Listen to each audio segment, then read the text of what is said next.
Not.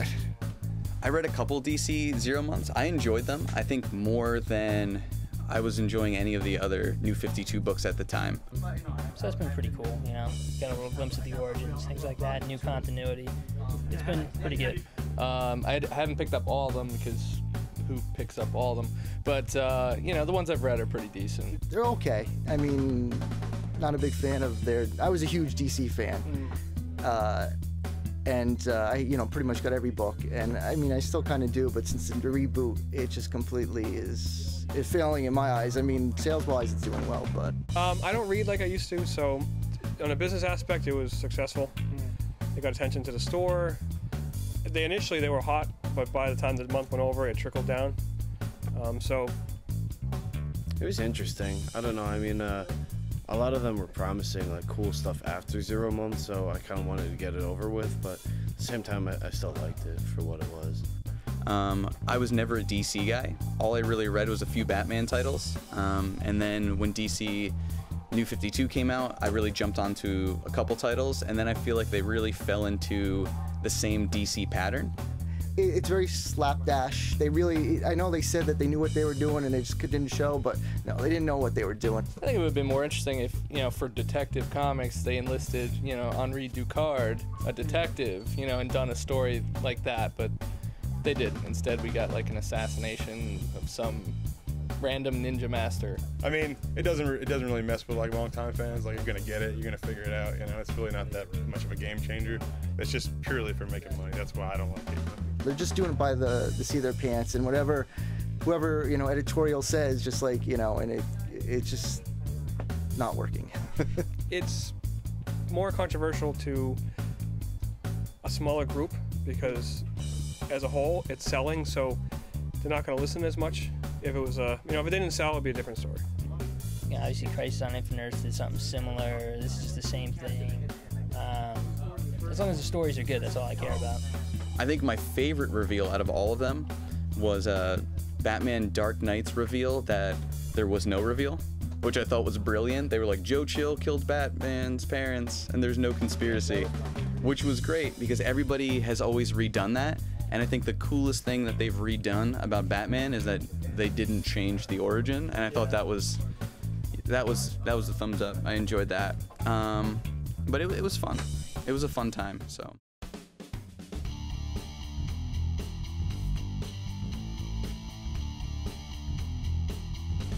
I think that's awesome. I like everything Scott Snyder's done with Batman so far.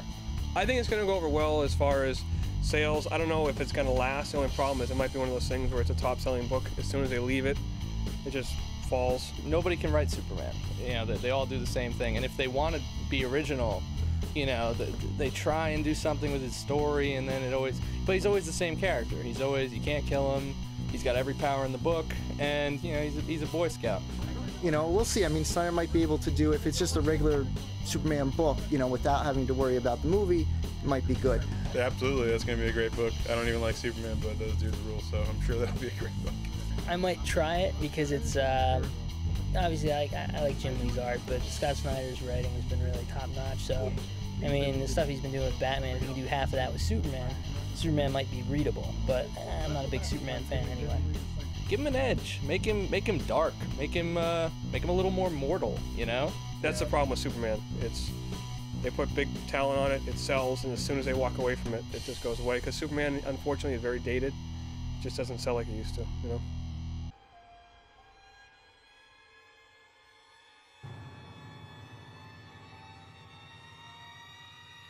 That was probably the hottest single issue to come out in a couple years.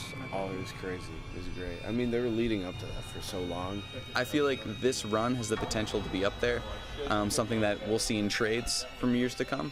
I loved it, especially the end, and I don't want to spoil anything, but yeah, it's good to see the Joker back in action.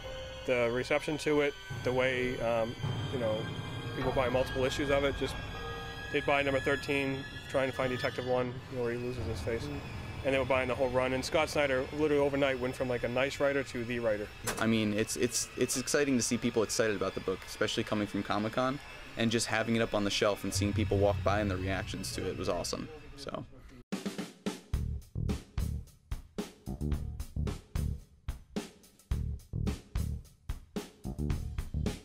a steady train. It's another machine. If anything, it might be hotter now with Batman. I mean, some of the dead titles died very quickly, which we kind of figured, but their top tier titles are they just keep smacking Marvel. There's certain titles. I started off with a lot of books, and I mean, coming from somebody who never read any DC, that's big. And now I think I'm only reading maybe 4. Some ways better because they are kind of smoothing out those when it first came out. It was jarring, some of them, because you don't know why they're there, and it just didn't make sense. Now they're kind of filling in those blanks, so it kind of does smooth it out. I mean, I think it's doing pretty good. You know, obviously it brought a lot of people into the store. That was cool. Like the midnight opening here was awesome. Yeah, so I think it's holding up. I mean, I think it's great if they stick to it. You know. Honestly, I really don't see that much of a big difference other than the number change. I know, like, for some titles that, you know, it gets pretty crazy and whatnot. Like yeah, exactly. Batman is the number one, you know, victim of the number change, but it doesn't really affect me that much. But they keep dropping them, adding some new ones on. They're keeping interest. When it comes to the DC as a whole, they're doing a good job. I mean, if anything's bad, they just get rid of it. You just have a regular That Earth, you know, one book. I mean, Young Justice is the closest thing that you have to the pre-New 52 book. I mean, if you have just one book, you just, you know, and you know, you'll sell. I mean, people will buy it, you know, and it's just like, and they're so adamant. It's just like the spoiler thing where it's just like, they're so adamant about not doing it that. You know, the only thing I see that might be a problem is like they keep going through creative teams like you know, like it's nothing. So it seems like the editors are kind of screwing around with some stuff. So maybe just lay off and stop having such a heavy hand, you know.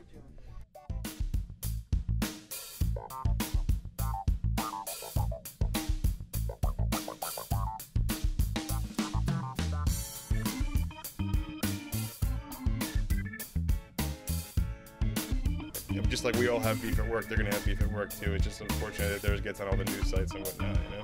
But I don't blame them. It happens, you know. Anything that detracts from Marvel's already spotty reputation, you know, awesome. I mean, sure. Well, Liefeld's kind of like Jose Canseco, you know, like he goes down, and I saw there's some truth to it because like, but you don't want to believe him because he's a big jerk, you know. I mean, like, what are you gonna do? But I think, you know, the Liefeld stuff, you know, is a little bit, you know, I mean, I was surprised they brought him back in the first place, you know. I mean, it wasn't like people were clamoring for him.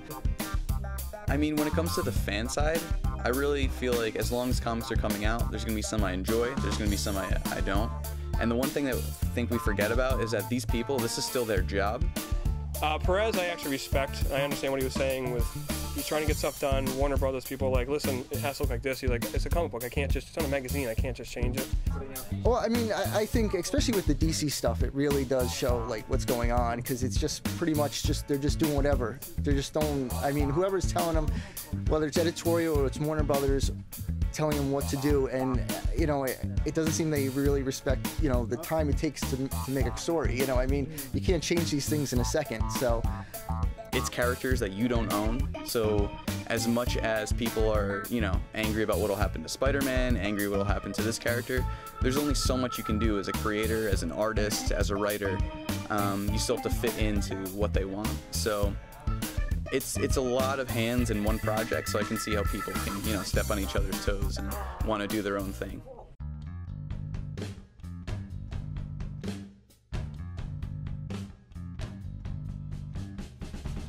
Avengers X-Men was steady. It wasn't Civil War-ish, which we were hoping it to be. It did sell better than Fear Itself. It was a really cool read, as always with their big books. It's like always the second to last issue has all the good, which it did, and the final issue was a bunch of. I didn't read the last book, and they said, well, guess what happens? And I guess, well, said no humans, which is close enough to what really happened with the No Phoenix. So, I mean, it wasn't the best story. Typical Marvel, which is a crossover that leads into another crossover, which leads into nothing. I'm more of an X-Men fan than an Avengers fan.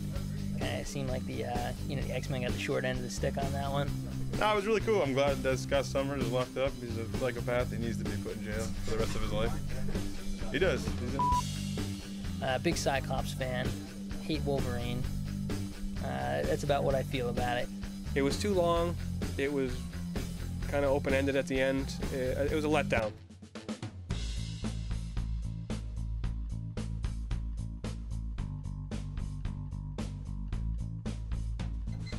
I've got mixed feelings about the whole thing. Marvel Now, to me, it's like they're trying to force it on you. I feel like a lot of people are giving some pushback to Marvel Now. First off, Marvel Now is really that name, Marvel Now. And I feel like it's not a reboot more than a refresh of the creative team. We lost Gillen on Uncanny X-Men, which was really good for a while. Like, it was a 20-issue run. It was solid. I mean, it's good to have new people and new books. I mean, look at Mark Waid on Daredevil. That's something that they took a new team, they gave it a chance, and it's huge. And the same thing with Hawkeye. So do it to every single book, and it'll be successful. I mean, that stuff I like, how they're shifting over the artists and writers and stuff. So if they need to renumber it, like I said, it'll bring sales in. It'll allow people to jump on. And more than anything, it's going to change things up. The renumbering, which to me doesn't bother me anymore. They've renumbered everything. Spider-Man's been renumbered before. Captain America's on volume like 17. Iron Man too. So It's complete the constant renumbering. Both the Marvel and DC are both guilty of it, I actually like it because people pick up the books. Yeah. Because nobody comes in here wandering in to buy Iron Man 517. But as a collector, I understand it's annoying.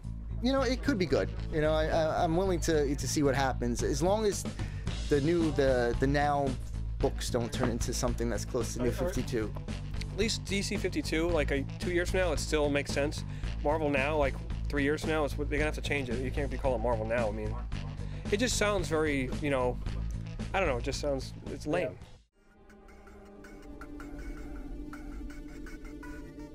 What do you think about The Talking Dead? I've never watched it. I don't know. I don't watch the show, so I don't even watch Walking Dead. So I don't know. I gave up as soon as I saw the episode with the zombie in the well. That was the last episode I watched. Because it was just a horrible show. I mean, the writing was bad, the acting was horrible. Laurie, Carl, I don't know the actors' names because I don't want to know their names, but it just went nowhere. And I just thought, I heard season 3 premiere was pretty good, but I can't get myself to watch it, even though I technically should. But I like the book. I don't read it anymore. I haven't read it in like 3 or 4 issues. Where'd you leave off? Right around issue 100, like right before that. Oh, so you read 100? Yeah. How did you feel about the events of 100? Listen, after what happened in 98, they had to do something big in 100, and it worked for me. I mean, I know a lot of people said it was like, why would they do that? But, nobody's safe, and... I think that's been like the common thread. Yeah, I mean, it's 100. You have, in issue 100, if you're going to advertise it like that, you got to make something happen. And it pissed a lot of people off, but it worked, because it got attention to it, so... And they all die anyway, so, I kind of wish it was Carl, personally, because I don't know if you saw in one of the issues, this is what kind of turned me off, was he got half his face blown off, literally, and then it turned out to be like a little flesh wound above his eye, so that kind of bothered me a little bit. So did you notice that? I thought what was interesting was that when Negan stopped at Michonne, he was like, "I'm not gonna kill you because that would be racist." Do you think that's Kirkman? Do you think that's Kirkman making a statement about the problems with Michonne early on? Yeah. When everybody kind of accused him of being racist. Yeah, probably. Yeah, I just can't. Just. Yeah, it's not even at this point. Who cares? I don't. Listen, the show is doing well, and people are buying the book, which is great. And the early Walking Deads are awesome, especially the whole prison sequence with the governor. It's insane. Fear the Hunters was cool. That's my favorite. It's good. I mean, I'm not knocking it. It just, I was done with it. I'm like kind of, and the show doesn't do anything for me. Did you use The Walking Dead? No, that's one. I know people. It's not about zombies. It's about survival. But I just can't get into it. I can get into the show. I can't get into the comic book. What do you think of the show? It was the few that I saw looked okay. I mean, I saw like a couple from the first season, and I kind of like fell out of it. But I mean, it was well done. I mean, I can't hold that against it. I mean, especially the first couple were amazing. See, I'm a bit like, my Walking Dead reading's a bit kind of all over the place. Like, I've read the first compendium all the way through, and then I read 100 because it was supposed to be this big thing, and it kind of sucked, man. Not in a bad. It was a great story, but the ending was rough, man. And then the show's just great. I love the show.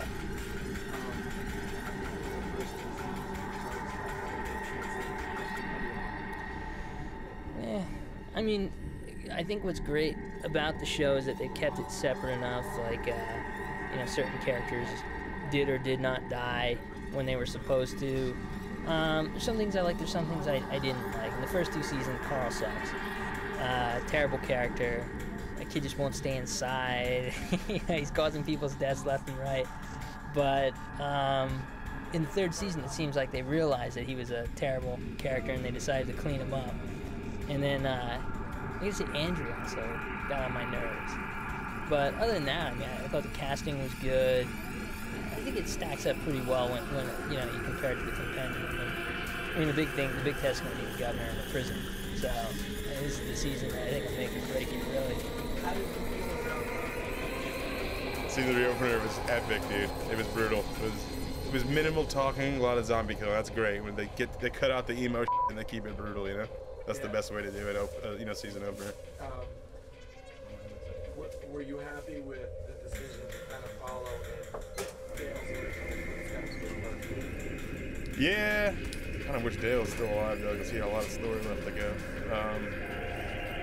I don't think Russ is gonna die, right? They're gonna keep him just like in the book, where they wrap it up real good, and then he eventually dies. But he's not gonna die the next episode right now. I highly doubt it.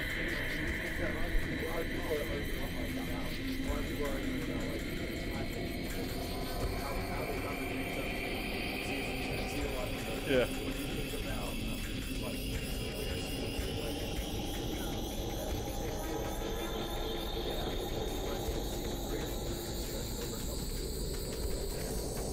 I honestly didn't think they'd even get to the governor this season, so I'm sure, since it looks like they're speeding it up, I'm sure the last episode will be the prison getting that big scene, you know, at the, whatever the end of that issue was when Lori gets killed with the kids. That'll be a great season finale, her getting murdered with the baby in her hands, you know. If that doesn't happen, I'm out, by the way. Done. Well, no, I'm agreeing. That's my, that has to happen. That's my moment. Like, those events aren't followed through. yeah, I mean, they said this cast was going to be revolving door people, you know. So I have no attachment to this Tara Kaylee, or whatever the hell her name is. Like, she could die. It'd be great if she did.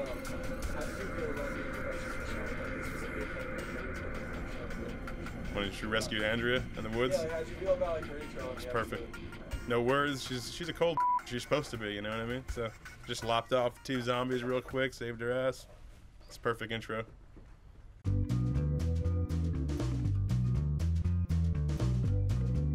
Over at DC, I'm loving Justice League, Green Lantern, Batman, of course. Batman and Robin's not bad. Chew. I read. X Factor. What books do I read? Do you know off the top of your head? Secret Service. That book's great. Captain Marvel. Captain Marvel's awesome. Any costume she's in is great. Harley. Any book. We already said Suicide Squad. Harley's great too. And I'm gonna end it with Thief of Thieves. That book rules. I love anything noir, you know, and Fatale gives me that plus like a little side of Cthulhu. So it's like it's like the best of both worlds, and I love me some H.P. Lovecraft. So I've really been like an Animal Man and Swamp Thing. Those are my 2 favorite. Mark Waid wrote this Daredevil's current series. It is awesome. It's like a kind of an upbeat Daredevil where he's normally like, you know, gloomy and woe is me and boring, very boring. But they take a lot of the lame Duck villains and put them in here like Mole Man and Spot, and they actually make it fun. Still Man's in it. But I would definitely recommend this to anybody. Daredevil by Mark Waid. I think Volume 3 just came hardcover, but Volume 1 is here, so I would definitely check it out. If not, read Saga. I don't read it, but the entire world does, so I would read Saga. Batman 13, which is, I read it. It's awesome. It's awesome.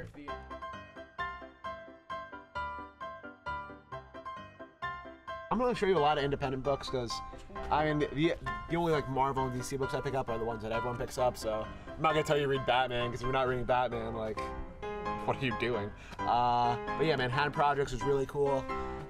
Hickman is taking a really cool spin on all the stuff that was going on in the science world during World War II. So that was really cool. Really enjoying this book, Mind Management. Really just cool stuff. They definitely have a lot of fun with this series. It's really smart, and it's not one of those books. It's $3.99, but I think I spend an hour reading it every day because you read it and then you like read all the field guide on the side, and you read up the backup story, and you read the letters, and then you have to like solve this this mystery with the ads on the back. So there's like so many cool things going on with this book. Definitely worth the cover price, and I don't normally say that about a lot of books. Little Press Boy is awesome. Sienna Grace draws it, and Steven Struble writes it. I met Sienna Grace over the weekend at Comic-Con. One of the nicest guys I'll ever meet. He actually has a new bag, a new book out called Not My Bag, which is really fun. Really nice guy. If you ever get a chance to talk to him, definitely. I got a really cool Animal Man sketch from him. Justice League is really fun. Just because, like, it's just a big fight book, and I don't think when you read a comic book you always need to have action. I mean, you always need to have like this deep story. Sometimes I just kind of, want people hitting each other really hard. Flash is awesome. The art in Flash. Let me just find like a good splash page. Let's see, like this. This is just awesome. But Saga, so good. If anyone's not reading Saga, now that the trade's out, there's no excuse. You should definitely pick it up.